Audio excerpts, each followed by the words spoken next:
सभी को जय मसीह की। प्रभु आप सभी को बहुत आशीष दे। एक बहुत ज़रूरी बात आपको बताना चाहता हूँ। प्रभु की आत्मा ने ये बात सिखाई है कि इस धरती पर 3 लोग ऐसे हैं जो जिनके बारे में इतिहास पूरे तरीके से बताता है कि वो जिंदा परमेश्वर के पास स्वर्गलोक में उठा लिए गए। जो जिंदा उठा लिए गए, जिन्होंने मृत्यु को नहीं देखा। मतलब उसमें से हमारे यीशु मसीह भी हैं, लेकिन वो मर के जी उठे थे, लेकिन फिर भी जी उठने के बाद भी वो जिंदा आकाश में उठा लिए गए। वो लोगों के साथ रहे नहीं, 40 दिन तक लोगों को दिखाई देते रहे, लेकिन फिर भी वो उठा लिए गए। प्रभु की आत्मा ने इस बात को लेकर बहुत कुछ सिखाया कि प्रभु उनके अंदर ऐसा क्या तूने नोटिस किया। अगर हम इस बात को प्रभु के वचन के अकॉर्डिंग देखें, अगर परमेश्वर के चश्मे से देखें, तो प्रभु ने बहुत गहरी बात समझाई है। इसके पीछे और भी बहुत बड़े बड़े कारण हो सकते हैं और हैं भी, क्योंकि एक ही चीज़ नहीं, वरन परमेश्वर अपने लोगों के अंदर बहुत सारी चीज़ों को, बहुत सारे सद्गुणों को देखता है और उसी के बिहाफ पर परमेश्वर अपने बच्चों की ज़िंदगी में बड़ी बड़ी गवाहियाँ देता है। और हमने एक गवाही ऐसी नोटिस करी है, जैसे कि प्रभु की आत्मा के द्वारा प्रभु ने सिखाया कि वो उसमें इन तीनों की गवाही में एक चीज़ कॉमन थी। क्या? वो है प्रेम, प्रसन्न और प्रेम करना। प्रसन्न और प्रेम करना। ये 3 कौन है? सबसे पहले हम आगे बढ़ेंगे। ये 3 वो व्यक्ति हैं जो जिंदा परमेश्वर के पास आकाश में उठा लिए गए थे। सबसे पहले अगर हम जाने तो है हनोक के बारे में।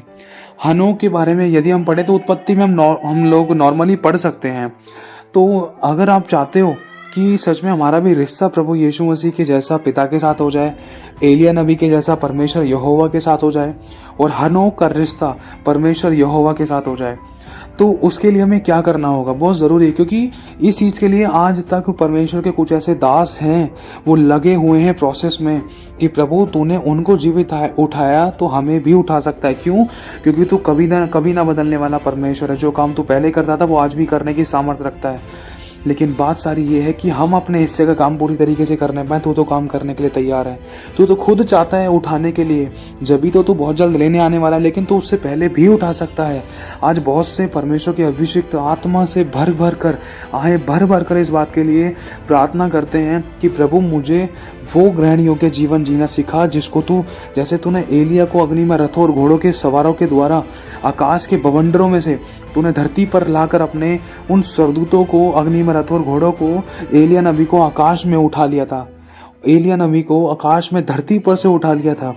आज बहुत से अभिषेक इस बात के लिए प्रार्थना करते हैं। देखो, एक बात बताना चाहता हूँ। सबसे पहले कौन है जो जिंदा आकाश में उठा लिए गए थे? वो है हनोक।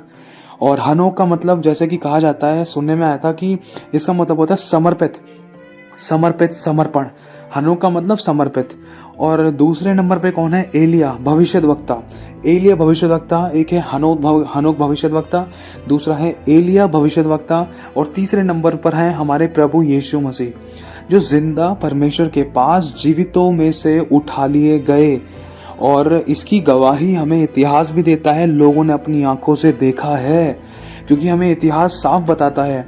चेलों ने खुद अपनी आंखों से देखा। जैतून पहाड़ पर जब प्रभु यीशु मसीह आकाश में उठा लिए जा रहे थे, यीशु ने कहा तुम्हें शांति मिले। जिस रीति से तुम मुझे देखते हो, उस रीति से मेरा फिर से आना होगा। स्वर्गदूतों ने इस बात की गवाही दी है। स्वर्गदूत झूठ नहीं बोल सकते हैं। क्यों? क्योंकि स्वर्गदूत परमेश्वर की पवित्र उपस्थिति में रहते हैं, और स्वर्गदूत कभी झूठ नहीं बोल सकते हैं, जो परमेश्वर की स्वर्गदूत हैं। तो उन स्वर्गदूतों ने भी गवाही दी है। देखो, जिस यीशु को तुमने अभी इस धरती पर से आकाश के बादलों पर स्वर्ग में जाते हुए देखा है, तो उसी रीति से ये फिर आएगा। मतलब चेलों ने इस बात को खुद अपनी आंखों से देखा, और चेलों ने इस बात की गवाही भी दी कि वो बहुत जल्द आने वाला है। अगर हम प्रेरित पढ़ें पहला अध्याय, तो उस विषय में साफ लिखा हुआ है कि यीशु मसीह उनकी आंखों के सामने उठा दिया गया, और उसी समय स्वर्गदूतों ने आकर इस बात की गवाही दी कि तुम आकाश की ओर क्यों ताक रहे हो? यीशु जिस रीति से अभी तुम्हारे सामने आंखों देखी ऊपर उठा लिया गया है, उस रीति से वो स्वर्ग से फिर वापस आएगा। और दूसरा, अगर हम गवाही को देखें, गवाही तो बहुत से लोगों ने दी है। इसके अलावा, जैसे कि उदाहरण के तौर पर जैसे हम जाने एलिया नबी के बारे में। एलिया नबी ने ऐसा क्या किया कि खुदावन बेचैन हो गया, जैसे यीशु के लिए बेचैन हो गया, यीशु को आकाश में उठा लिया। और जैसे एलिया के लिए बेचैन हो गया, परमेश्वर एलिया को आकाश में उठा लिया।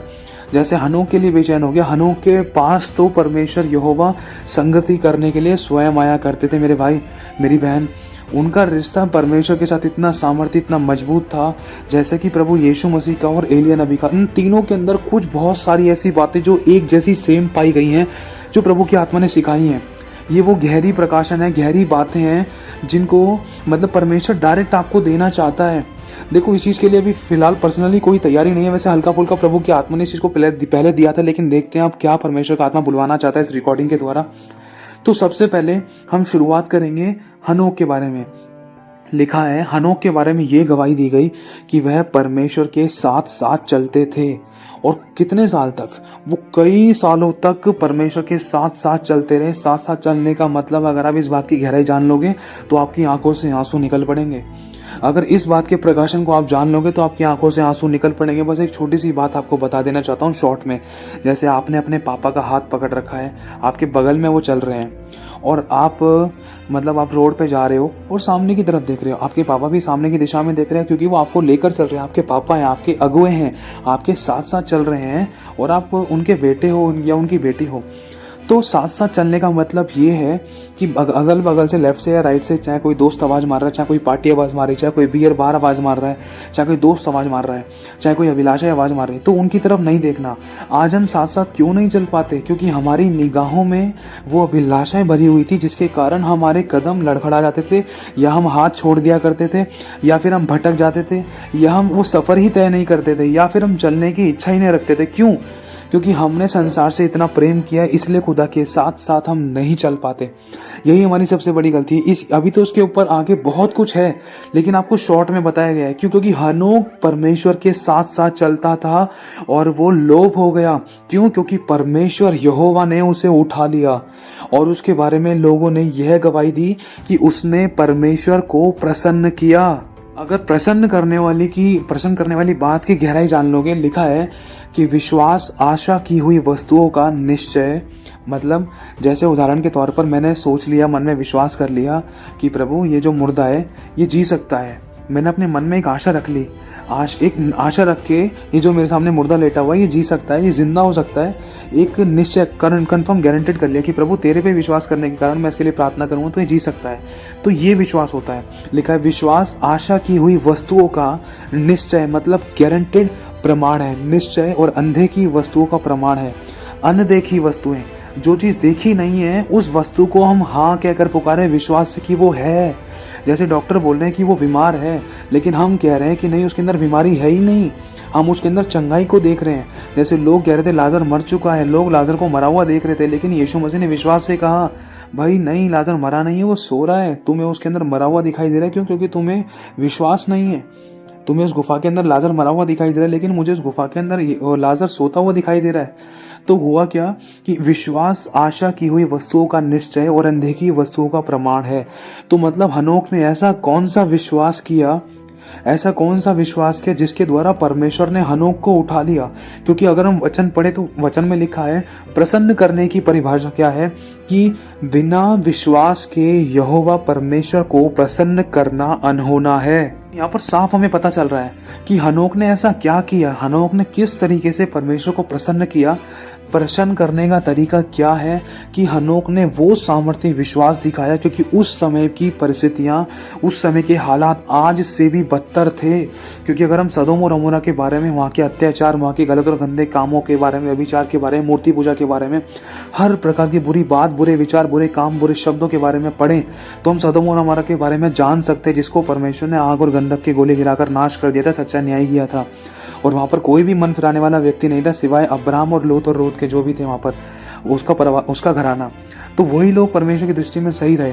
लेकिन ऐसे टाइम से पहले जो ये सारी बुराइयां उत्पन्न हो रही थी, तो ऐसे टाइम पर भी हनोक परमेश्वर के साथ साथ चलता रहा, और उसने ना तो दाएं मुड़ा, ना तो बाएं मुड़ा, ना किसी अभिलाषाओं में गया, ना व्यभिचार में गया, ना बुराई में गया, ना गलत और गंदे काम में गया, ना किसी प्रकार के ऐसे काम में गया जो परमेश्वर की दृष्टि में घृणित था।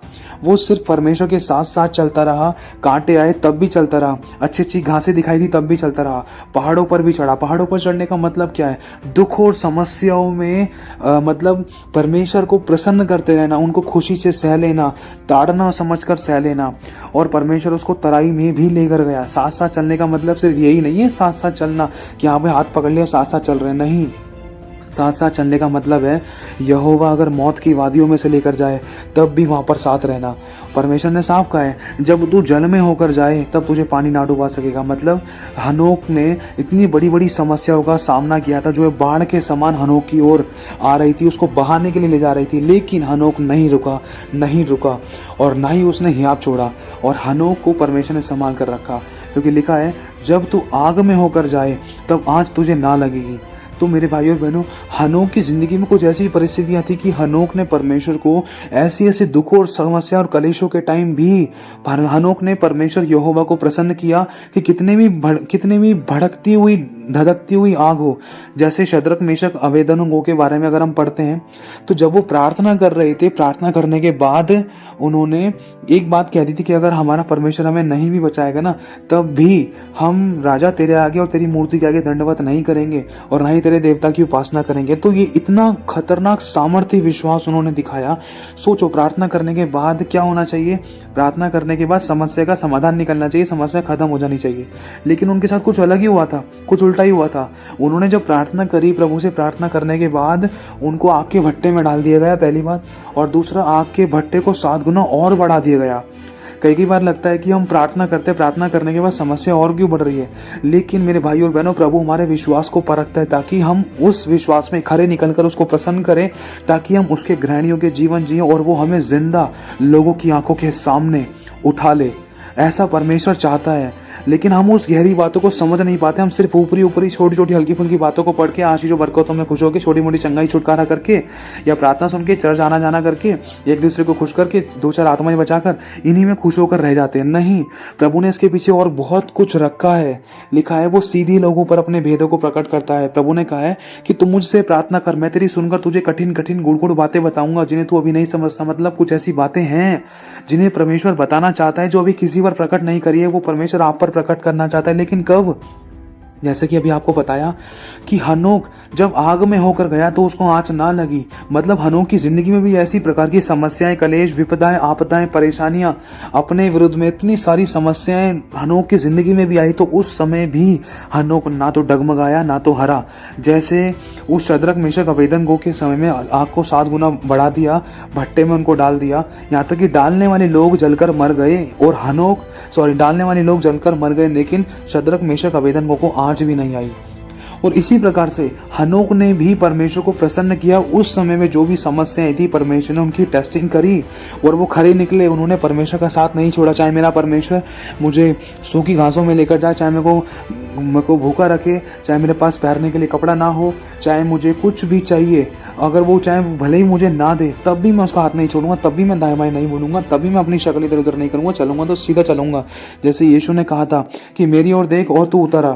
पतरस जैसे पानी पर चलने लगा तो उसने अपना ध्यान पानी की ओर लगाया, नीचे तो वो डूब गया। इसी तरीके से अगर हम लोग इधर उधर अपना ध्यान लगाते तो हम डूब जाते थे, विश्वास से भटक जाते थे, दूसरों की बातों में आ जाते थे, जिसके कारण हमारी प्रार्थना का उत्तर नहीं मिल पाता था। इसीलिए क्योंकि जैसे ही पतरस ने प्रभु यीशु मसीह पर से अपने उस मार्ग पर से नजरें हटाई तो वो भटक गया। इसी कारण आज बहुत से लोग, हम लोग क्यों नहीं उठाए जा रहे थे ऐसे हनोक, एलिया और यीशु मसीह उठाए गए। ऐसा आज भी हो सकता है। क्योंकि आज हमारा ध्यान भटक जाता है। और मेरे भाई और बहनों, आज हमारा रिश्ता पिता के साथ वैसा नहीं है। हनोक के टाइम पर हनोक का रिश्ता ऐसा था कि यहोवा स्वयं उसके पास परमेश्वर संगति करने के लिए आया करता था। और कुछ हुआ ऐसा कि परमेश्वर जब आता था, परमेश्वर को ये बात बहुत अच्छी लगती थी। और हनोक पूरी पृथ्वी भर में एक ऐसा व्यक्ति रहा जिसने परमेश्वर यहोवा को प्रसन्न किया। जैसे कि अभी आपको बताया कि विश्वास आशा की हुई वस्तुओं का निश्चय और अनदेखी वस्तुओं का प्रमाण है, और बिना विश्वास के परमेश्वर को प्रसन्न करना अनहोना है। तो हनोक ने ऐसा विश्वास दिखाया जिसके द्वारा हनोक ने परमेश्वर को प्रसन्न किया, और परमेश्वर ने हनोक के उन कामों को देखकर जिसके द्वारा परमेश्वर प्रसन्न हुआ, तो हनोक को जिंदा अपने पास आकाश में उठा लिया। क्यों? क्योंकि परमेश्वर यहोवा इस बात से बिल्कुल बेचैन होता था कि मैं अपने बच्चे को इस धरती पर नहीं छोड़ूंगा, मैं इसके साथ संगति स्वर्ग में करूंगा। मैं बार बार संगति करने आता तो हूँ, करता तो हूँ, लेकिन मैं इससे थोड़ा सा भी दूर नहीं रह सकता। मैं चाहता हूँ तू हमेशा के लिए मेरे साथ रहे। तो परमेश्वर ने उसको उठा लिया, वो लोप हो गया, और लोगों ने इस बात की गवाही दी कि परमेश्वर ने उसे उठा लिया और वह लोप हो गया, क्योंकि परमेश्वर को उसने प्रसन्न किया। अगर हम सिर्फ हनोक के बारे में पढ़े तो हमें लगभग लगभग ज़्यादा 4 या 5 वचन मिल सकते हैं। उसमें भी अगर उसकी गहराई को समझने की कोशिश करें तो आपकी आंखों में से आंसू आ जाएंगे कि हनोक ने ऐसा क्या किया कि परमेश्वर को प्रसन्न करा। मेरे भाई और बहनों, अगर हम जाने हनोक की जिंदगी को लेकर तो हम यीशु मसीह से कंपेयर, हल्का फुल्का कंपेयर कर सकते हैं, पूरी तरीके से नहीं। सोचो यीशु मसीह ने कितना दुख उठाया, सही होने के बाद भी सब कुछ सहा, गालियां सही, दोष सही, बुराइयां सही, मार सही, मुंह पे थुकवाया, सरकंडा खाया, गाली गलौज सही, जिसके साथ भोजन करा उसी ने अपनी छाती पर लात उठाई, उसी बंदे ने पकड़वा दी जिस पे भरोसा करा, लेकिन फिर भी यीशु मसीह विश्वास योग्य रहा।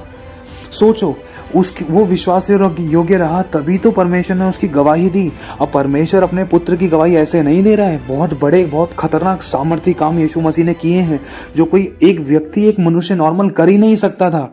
कौन से? अपना क्रूस यीशु मसीह ने उठाया। चमत्कार की बात नहीं हो रही है, चमत्कार तो अलग जगह है, चमत्कार की बात नहीं हो रही है। बात उन कामों की है जो यीशु मसीह ने इस शरीर में रहते हुए इतना सब कुछ सहा, सही होने के बाद भी दुख उठाया, सही होने के बाद भी दोष को सहा, सही होने के बाद भी चुप्पी लगाई। जैसे भेड़ वध होने के समय, ऊन कतरने के समय उसके सामने जो भेड़ चुपचाप खड़ी रहती है, जैसे कि मैं कटने जा रही हूँ बस चुप होना है मेरे को, तो उसी प्रकार से वो वध किया हुआ मेमना वो उस कसाई के सामने बस यूं ही खड़ा रहा कि आओ मुझे मार लो। मतलब जब उसको क्रूस पर लटका दिया गया तब भी उसने क्षमा किया कि हे पिता ने क्षमा करे, नहीं जानते क्या कर रहे हैं। सोचो उस यीशु के बारे में गवाही क्या दी परमेश्वर ने कि मैं तुझसे अत्यंत प्रसन्न हूं। क्यों? क्योंकि तूने अपनी जान को मेरे लिए वरन संसार के लिए दे दिया। मेरे लिए क्यों? क्योंकि मैंने तुझे भेजा और तूने मेरी बात का इनकार ना करके वरन उस मृत्यु को, उस क्रूस की दर्दनाक मौत को, मेरी बात को मानकर तूने एक्सेप्ट किया ताकि ये संसार के सारे मनुष्य बचा लिए जाएं। और तूने इस पूरी मानव जाति के लिए अपनी जान देने के लिए तूने हाँ बोल दिया कि हाँ पिता मैं जाऊंगा। और तू धरती पर आया, जैसे ही यीशु मसीह धरती पर आए वैसे ही परमेश्वर पिता ने पहली बार गवाही दी कि तू मेरा प्रिय पुत्र है, तुझसे मैं अत्यंत प्रसन्न हूँ। ये वही गवाही है मेरे भाई और बहनों, प्रसन्न करना। जैसे कि बताया, विश्वास बिना परमेश्वर को प्रसन्न करना अनहोना है, और विश्वास आशा की हुई वस्तुओं का निश्चय और अनदेखी वस्तुओं का प्रमाण है। यीशु मसीह को पहले ही मालूम था कि मेरी मृत्यु कैसे होगी। मेरे को सर में कांटों का ताज पहनाया जाएगा, हाथ पैरों में ठोक दिया जाएगा, छाती में भाला मारा जाएगा, मरने के बाद भी मेरे को अच्छे से चैन नहीं लेने देंगे ये लोग, मेरे को मरने के बाद भी अधोलोक में जाना होगा। फिर भी सोचो, उसको सब कुछ पता था, अपनी मौत मालूम थी। अगर आज सोच कर देखो, अगर आज आपको कोई आपका पिछला या आपका अगला टाइम बता दे कि आपकी आखिरी सांस कब होगी, तो आप जी पाओगे? नहीं जी सकते। ये कोई आम बात नहीं है सुनना। यही सेम चीज पतरस के साथ हुई थी। मेरे भाइयों और बहनों, ये कोई छोटी बात नहीं है। उसका खुदा होना बनता है क्योंकि उसने अपनी मौत के प्याले को खुली आंखों से देखा है, उस मौत के प्याले को पिया है। उसकी नसें फट चुकी थी जब वो खुदा के आगे गिड़गिड़ाकर रो रहा था कि हे पिता, हो सके तो ये मौत का प्याला मेरे आगे से हटा ले, ये पूरे जगत के पाप का प्याला मेरे आगे से हटा ले। अगर नहीं, कोई दिक्कत नहीं प्रभु, वरन मेरी नहीं सिर्फ तेरी ही सिद्ध इच्छा पूरी हो। फिर भी उसने वो प्याला पिया। और जब वो जैतून पहाड़ पर था तो उस समय भी परमेश्वर यहोवा ने इस बात की गवाही दी, और उस समय परमेश्वर ने एलिया और मूसा भविष्यद्वक्ता को भेजा जो पहले खत्म हो चुके थे, जिसमें से एलिया भविष्यद्वक्ता स्वर्ग में जिंदा उठा लिए गए, स्वर्गलोक में जिंदा उठा लिए गए थे। और हुआ क्या, जैसे वो एलिया भविष्यद्वक्ता परमेश्वर के पास उठा लिए गए, उठा लिए जाने के बाद भी वो दिखाई दिए, कि इसको यीशु मसीह को दिखाई दिए, और यीशु मसीह के साथ उनका एनकाउंटर भी हुआ। उस समय एलिया और मूसा ने कहा भी कि तुम्हारी मृत्यु यरूशलेम में होगी, तुम्हारे साथ ऐसा ऐसा होने वाला है। और उस समय यीशु मसीह और आत्मा में आ गए, महिमा की देह में आ गए, और मतलब उनका रूप बहुत अद्भुत तरीके से उज्जवल हो गया। और उसी समय परमेश्वर ने फिर से गवाही दी कि तू मेरा प्रिय पुत्र है, इसकी सुनो, तेरी सुनो, इसकी सुनो, मेरे पुत्र की सुनो। मतलब परमेश्वर ने बार बार गवाही दी, प्रिय पुत्र मैं तुझसे प्रसन्न हूँ, प्रसन्न हूँ, प्रसन्न हूँ। क्यों? क्योंकि यीशु मसीह ने इस धरती पर रहते हुए इतना खतरनाक दुख उठाया। तो सोचो, क्या हनोक ने कुछ नहीं किया होगा? हनोक ने भी दुख उठाया, लेकिन यीशु मसीह ने जो दुख उठाया वो पूरी मानव जाति के लिए उठाया। और हनोक ने जो दुख उठाया, हनोक ने किस बात के लिए दुख उठाया? देखो, हनोक ने प्रभु को प्रसन्न करने के लिए कि मैं तुझे प्रसन्न करना चाहता हूँ, चाहे कितनी भी समस्या, कितनी भी बाढ़ें, कितनी भी आग हो, कितनी भी कलेश हो, कितनी भी तकलीफें हो, कितनी भी बाढ़ें हो, कितनी भी किसी प्रकार की कोई रोग हो, मैं फिर भी प्रभु तेरा हाथ नहीं छोड़ूंगा, तुझे पहला स्थान दूंगा, तुझे प्रसन्न करूंगा, तेरी महिमा करूंगा, तेरे लिए जीऊंगा, तेरी ही सिद्ध इच्छा को पूरा करूंगा, तेरे ही नाम की महिमा गाऊंगा और तुझे ही प्रसन्न करूंगा। और मेरी जिंदगी की एक एक सांस तेरे लिए है। ये सिर्फ मैं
ये 3 व्यक्ति ऐसे जो जिंदा उठा लिए गए और जिनके पाप के बारे में हमने कभी जाना ही नहीं है, वरन कभी इन्होंने किया ही नहीं है।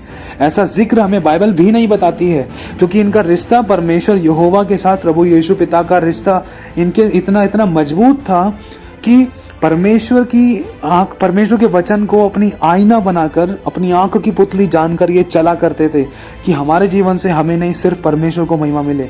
कई बार शैतान ने एलिया को भरमाया, कई बार शैतान ने हनोक को भरमाया। हनोक के टाइम पे तो दुष्ट आत्मा और गंदे तरीके से काम करता था। उस समय पे तो बहुत ज्यादा गंदी दुष्ट आत्माएं थी, जिसके कारण व्यभिचार बहुत बढ़ गया था। लेकिन फिर भी मेरे भाई और बहनों, परमेश्वर ने उन तीनों को संभाला और उन तीनों ने अपनी पवित्रताई पर बिल्कुल भी कलंक नहीं लगने दिया, दाग नहीं लगने दिया, वरन परमेश्वर के वचन को एक आईना बनाकर अपने सामने रखा और उसी के वचन से अपने दाग धब्बे झुर्रियों को चेक करते रहे। और ना तो आने दिया, ना तो दाग धब्बी झुर्री, मतलब ना तो कोई ऐसी बात आने दी जिससे कि खुदा का दिल टूटे या खुदा की आंखों में आंसू आए या खुदा का वचन टूटे। उन परमेश्वर के वचन को उन्होंने अपनी आंखों के सामने रखा, एक आईने के समान, कि हमारी जिंदगी में अगर हम कुछ बोल रहे हैं, कुछ कर रहे हैं, कुछ देख रहे हैं, कुछ सुन रहे हैं, तो वचन के अकॉर्डिंग हो, ताकि हमारी जुबान करने फिरने, चलने फिरने, बोलने सुनने, सुनाने से, समझने समझाने से सिर्फ और सिर्फ प्रभु के नाम को महिमा मिले और कोई आत्मा ठोकर ना खाए और ना ही हमसे पाप होने पाए। देखो मेरे भाई और बहनों, अगर आप चाहो तो एलिया नबी के बारे में पढ़ सकते हो। एलिया नबी ने परमेश्वर यहोवा पर घमंड किया। एलिया नबी ने परमेश्वर यहोवा पर घमंड किया। 950 लोगों को ऐसे ही चेतावनी नहीं दे दी, एक अटूट विश्वास एलिया नबी ने दिखाया। हालांकि मेरे भाई और बहनों, अगर आप चाहो तो उस वेदी के बारे में पढ़ सकते हो। वहां के आहाब राजा और वहां के बाल के पुजारी, इतने सारे इजरायली लोग हंस रहे थे, इतने सारे बाल के पुजारी हंस रहे थे कि अब तो एलिया की इस वेदी पर, एलिया ने जो वेदी बनाई है परमेश्वर की, अपने परमेश्वर की, उस पे तो आग गिर ही नहीं सकती। क्यों? क्योंकि इसने वेदी पर भेंट भी रख दी, लकड़ी तो रख दी, सब कुछ बेस्ट तरीके से कर दिया, लेकिन इसने पानी डाल दिया। मतलब एक गैलन नहीं, वरन कई गैलन इसके ऊपर पानी डाल दिया। लकड़ी भिगो दी, पत्थर भिगो दिए, मिट्टी भी भीग गई और होम बलि भी भीग गई और उसके साथ साथ मतलब सब कुछ भीग गया। तो अब तो आग जल ही नहीं सकती है। लोगों ने मजाक उड़ाया, लेकिन जैसा कि अभी आपको बताया ना, एलिया ने वो विश्वास दिखाया मेरे भाइयों बहनों, जिसके कारण यहोवा प्रसन्न हुआ। और उसके बाद परमेश्वर ने एलिया भविष्यद्वक्ता को कहा, देख अब तू सुन, अब तुझे क्या करना है, तुझे अपनी जगह पर एलीशा का अभिषेक करना है और जिस काम के लिए मैं तुझे जहां भेज रहा हूं वो काम तुझे करना है। और उसके साथ साथ तू मुझे इस पर्वत पे मिलना, इस घाटी पर मिलना और तू इस नदी को, नगर को, यर्दन को पार करना और मैं तुझे उठा लिए जाने पर हूं। तो परमेश्वर ने क्यों उठाया? ऐसे नहीं उठा लिया। परमेश्वर ने बहुत सामर्थ्य, एक अटूट विश्वास एलिया भविष्यद्वक्ता के अंदर देखा, जो मेरे भाई और बहनों आज तक नहीं देखा जाता। आग किस पर गिरी थी? जब एलिया भविष्यद्वक्ता ने बिल्कुल नम्र और दीन होकर याकूब के पुत्रों के द्वारा 12 पत्थर जोड़े, लगाए और उसके ऊपर लकड़ी डाली। लकड़ी क्या दिखाती है? अपने आप को काटने को, अपने शरीर के बलिदान को। पानी डाला और उसके साथ साथ मतलब होम बलि डाली और बहुत कुछ है उन चीज़ों का मतलब, लेकिन आपको शॉर्ट में नॉर्मली बताया जा रहा है। इसी के साथ साथ अब हुआ क्या, उन्होंने जब घुटने टेक कर प्रार्थना करने लगे तो लोग हंसने लगे। तो उसी समय उन्होंने बोला, हे इब्राहिम, इसहाक और याकूब के परमेश्वर यहोवा, मेरी विनती सुन, मेरी सुन, ताकि ये लोग जान लें कि यहोवा तूने ही मुझे भेजा है और ये सब काम मैंने तुझसे ही आज्ञा पाकर किए हैं, और ताकि ये सब जान लें कि तू ही परमेश्वर है। यहोवा मेरी सुन, मेरी सुन। तो लिखा है उसी समय परमेश्वर ने इस अटूट विश्वास के कारण, क्योंकि वेदी को पूरी तरीके से पानी से भिगो दिया गया था और पानी में कभी आग लग नहीं सकती, गीली लकड़ी कभी जल नहीं सकती, गीला मांस नहीं जल सकता और गीले पत्थर भी खत्म नहीं, पत्थर चाहे गीला हो चाहे सूखा हो, पत्थर तो खत्म हो ही नहीं सकते। पत्थर के टुकड़े हो सकते हैं, पत्थर की राख बन सकती है, पत्थर जल सकता है। मैं कह रहा हूं चलो पत्थर जल नहीं सकता, लेकिन पत्थर का शेप बदल सकती है, रुख बदल सकता है, लेकिन पत्थर गायब नहीं हो सकता है, भुनकर खत्म नहीं हो सकता है। मेरे भाई और बहनों, एक बहुत खतरनाक बात यहाँ पर है कि एलिया ने ऐसा सामर्थ्य विश्वास दिखाया, जिस विश्वास के बारे में लिखा है कि विश्वास आशा की हुई वस्तुओं का निश्चय और अंधे की वस्तुओं का प्रमाण है। लोगों को दिखाई दे रहा था कि आग नहीं लगेगी, लेकिन एलिया को दिखाई दे रहा था मेरा बाप आग उतार कर दिखाएगा। तो एलिया ने वो सामर्थ्य विश्वास दिखाया जिसके बिना परमेश्वर को प्रसन्न करना अनहोना है। और उन्होंने प्रार्थना करी घुटने टेक कर, और उसी समय लिखा है तब यहोवा की आग आकाश से प्रकट हुई। उसी समय मिट्टी, पानी, होमबलि, धूली और पत्थर, इन 5 चीजों को भस्म कर दिया मेरे भाई। वहां पर कुछ नहीं बचा, राख भी नहीं बची वहां पर। ऐसा मेरे भाइयों, अगर आप उस वचन को ध्यान से समझ के पढ़ोगे ना तो आप हैरान हो जाओगे। पानी भी नहीं बचा, क्योंकि चारों तरफ कई गैलन पानी डाल दिया था, पूरी होम बलि भिगा दी थी, लकड़ी भी भिगा दी थी, यहाँ तक कि मेरे भाई और बहनों पत्थर भी गीले हो गए थे। चलो पत्थर का तो पानी सूख जाता है, लेकिन पत्थर क्या कभी भस्म हो सकता है? सोच कर देखो, भस्म होने का मतलब है कि उसकी राख भी नहीं है, खत्म। चलो मैं कह रहा हूं कि लकड़ियां गीली थी, लेकिन फिर भी गीली लकड़ियों पर कैसे आग लग सकती है मेरे भाइयों और बहनों? पत्थर तक भस्म हो गया, धूली भी नहीं बची। अगर आप वचन को पढ़ोगे तो साफ लिखा है कि धूली, लकड़ी, होम बलि, पत्थर और मेरे भाइयों और बहनों पानी, ये सब चीज, ये 5 चीज ये भस्म हो गई, खत्म हो गया, बिल्कुल डिसअपियर हो गया कि यहाँ पर कभी कुछ हुआ ही नहीं था। लेकिन बहुत गहरा भारी निशान वहां पर छूटा, क्योंकि जब यहोवा ने आग गिराई तो ऐसे ही नहीं रहेगा, यहोवा चिन्ह देता है। और इस बात को परमेश्वर ने प्रकट किया कि एलिया भविष्यद्वक्ता से मैं प्रसन्न हूं और एलिया की मैंने गवाही दी है। और इसने ऐसा अटूट विश्वास दिखाया है कि हाँ, कि एलिया के, और हाँ, इसकी गवाही मैं देता हूं कि मैं एलिया से प्रसन्न हूं और एलिया को मैं उठाने पर हूं। अगर परमेश्वर चाहता तो एलीशा को भी उठा सकता था मेरे भाई और बहनों। परमेश्वर चाहता तो बहुत से अभिषिक्तों को उठा सकता था। एलिया ही को क्यों उठाया? क्योंकि एलिया ने वो किया जो परमेश्वर को प्रसन्न हो, जिसके द्वारा परमेश्वर प्रसन्न हुआ, जिसके द्वारा परमेश्वर के चेहरे पर मुस्कान आई, जिसके द्वारा मतलब लोगों ने विश्वास किया, जिसके द्वारा इजरायली वापस लौट आए परमेश्वर के पास, जिसके द्वारा उसकी भेड़ें बचाई गई, जिसके द्वारा उसकी बेदी जो टूट चुकी थी बनाई गई। परमेश्वर क्यों प्रसन्न हुआ? परमेश्वर इसीलिए एलिया से प्रसन्न हुआ कि एलिया ने अपने लिए नहीं वरन मेरे लिए जिया। मेरे भाई और बहनों, परमेश्वर ने एलिया को आकाश पर अधिकार दिया था, आकाश को बंद करने का अधिकार दिया था। ये कोई आम बात नहीं है। हमारे यीशु के पास सारे अधिकार हैं, हमारे यीशु मसीह के पास तो सब कुछ है। जो अधिकार यीशु के पास है वो अधिकार किसी के पास नहीं है। सिर्फ यीशु के विश्वासी और जो उसके चेले हैं उनके पास यीशु मसीह ने खुद अब दे दिए हैं। जब यीशु मसीह मर के जी उठा तो यीशु मसीह ने हम सभी को वो अधिकार दे दिए हैं मेरे भाई और बहनों। और लेकिन अगर इन बातों को देखें तो परमेश्वर ने उन तीनों के अंदर एक ऐसी क्या चीज देखी? देखो, सबसे पहली बात है समर्पण। दूसरा, उन्होंने परमेश्वर को प्रसन्न किया। तीसरा, वो अपने लिए नहीं वरन परमेश्वर के लिए जिए। जीना मसीह, मरना लाभ।